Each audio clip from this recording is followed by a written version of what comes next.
In this example, we consider how to factor the polynomial m squared plus 8mn minus 33n squared.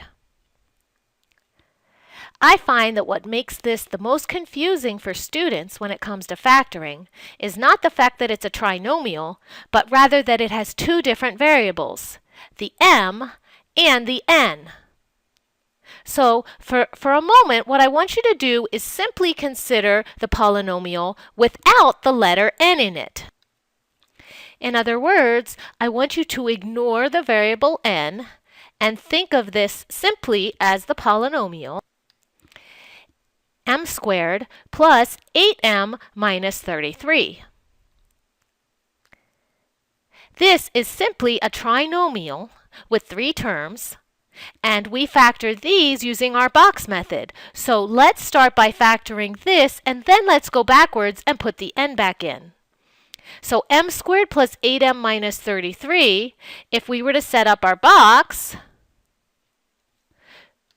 we need to find two numbers that multiply to give us 1, the coefficient on m squared, and then two numbers that multiply to combine to give us negative 33.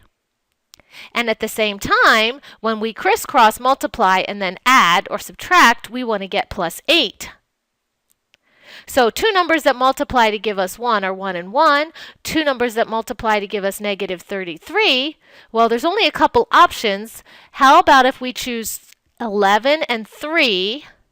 One of them will have to be negative, right, to give us negative 33.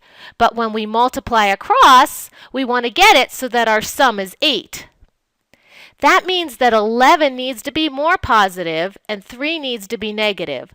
So when we take 1 times negative 3, that gives us negative 3. 1 times 11 gives us 11. And if we take 11 plus negative 3, that gives us our positive 8 in the middle. Therefore, using the box, we have m plus 11 as our first quantity, and then m minus 3 as our second.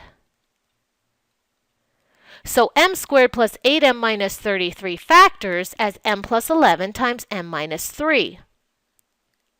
Now don't forget, we were ignoring the factor of n. But if we take the n squared at the end, how would we obtain that? Well, if we put an n on the 3 and an n on the 11, 11n times negative 3n would give us negative 33n squared. And by putting an n there, when we take the m times the negative 3, n, it would help us to get that middle term with the mn. In other words, what we really want to do to factor this polynomial is we are going to rewrite this as m plus 11n times the quantity m minus 3n. And you can check it and verify, but that is the correct factorization for our polynomial. So to summarize and recap, whenever you have a polynomial that has more than one variable in it, provided that variable appears here as a square and a different variable appears here as a square, and the middle term is simply the linear variables m and n, if it's an m squared and n squared, then you can use the technique I did where you temporarily ignore the fact you have that second variable, factor your resulting polynomial, and then go back and put the n in afterwards. I find that this little trick seems to help students get the factorization a little more quickly. Good luck with it.